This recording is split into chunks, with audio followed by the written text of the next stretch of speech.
مسلمہ عقیدہ ہے کہ جو شخص بھی مسیح کے نام پر آئے گا وہ لازماً نبی اللہ ہوگا. پرانا آئے گا یا نیا آئے گا یہ ایک الگ بحث ہے. اور تمہارے اپنے ماننے والے، تمہارے اپنے مفکرین یہ بھی لکھ چکے ہیں کہ ہوگا یقیناً نبی اللہ، اور پرانا نہیں ہوگا، بدن آخر سے ہوگا یا دوسرا شخص ظہور کرے گا، اور مہدی اور عیسیٰ دو الگ الگ وجود نہیں ہوں گے. بس جہاں تک جماعت احمدیہ کا تعلق ہے یہ مسئلہ اتنا واضح، اتنا قطعی، قرآن اور حدیث کی روشنی میں ایسا ثابت شدہ کہ روز روشن کی طرح واضح اور کھلا کھلا ہے. کوئی بھی اس میں شک کی گنجائش نہیں، کوئی اندھیرا نہیں ہے اس کے اوپر. اور 100 سال سے تم ہم سے جھگڑے کر رہے ہو، اور 100 سال سے یک طرفہ جماعت کے اوپر ظلم پر ظلم کرتے چلے جا رہے ہو، اور آج بھی ان ظلموں سے باز نہیں آ رہے. ابھی آج ہی سندھ سے ایک اور اطلاع ملی ہے کہ پہلے سکھر کے امیر کے اوپر حملہ کیا گیا تھا، ان کو زخمی کیا گیا، اس سے پہلے وہاں ایک شہید کر دیے گئے تھے. اب نواب شاہ کے امیر کو آج صبح 11 بجے شہید کر دیا گیا. کیا اس طرح یہ مسئلے طے ہوں گے؟ ایک احمدی شہید کرو گے، 2 کرو گے، 4 کرو گے، 1000 کرو گے، جتنے چاہو شہید کرتے چلے جاؤ.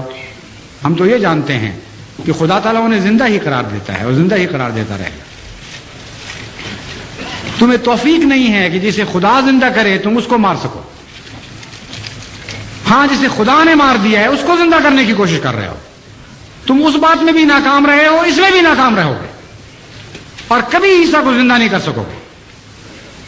اگر جماعت کو مارنا ہے تو 10 یا 100 یا 1000 آدمیوں کو مارنے سے جماعت نہیں مرے گی. ایک آدمی کو زندہ کر کے دکھا دو، ساری جماعت مر جاتی ہے، اور وہ حضرت عیسیٰ علیہ السلام. اتنا لمبا جھگڑا ہو گیا، 100 سال ہو گئے، دنیا کہیں سے کہیں پہنچ گئی، اور آج سے 100 سال پہلے، اس سے بھی پہلے سے تمہارے علماء یہ کہتے ہیں کہ تم بالکل تباہ حال ہو چکے ہو، اسلام کا نام و نشان تمہیں باقی نہیں رہا. تو عیسیٰ بیٹھے کر کے رہے ہیں اوپر سے، اوپر اترتے کیوں نہیں؟ احمدیوں کو مارنے کی بجائے ایک مرے ہوئے کو زندہ کر کے دکھا دو. اور میں جماعت احمدیہ کی طرف سے چیلنج دیتا ہوں تمہیں، اس بات پر جھگڑا ختم ہو جاتا ہے. اگر حضرت عیسیٰ علیہ السلام کو تم نے زندہ اتار دیا تو خدا کی قسم میں اور میری ساری جماعت سب سے پہلے بیعت کریں گے.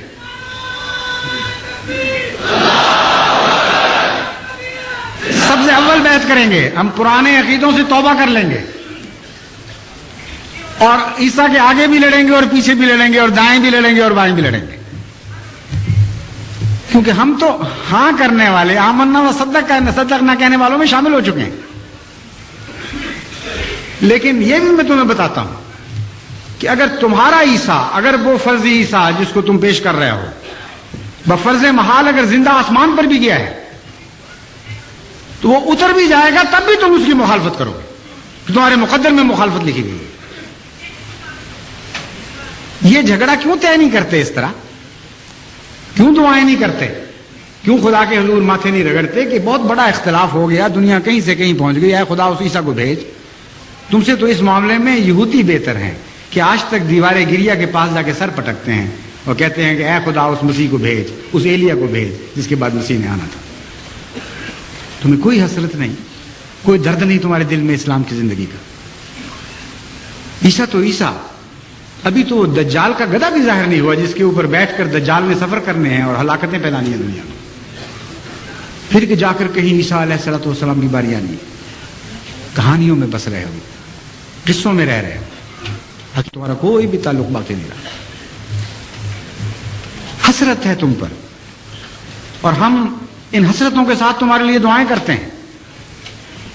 میں اس خدا کی عزت و جلال کی قسم کھا کے کہتا ہوں جس کے ہاتھ میں میری جان اور تمام احمدیوں کی جان ہے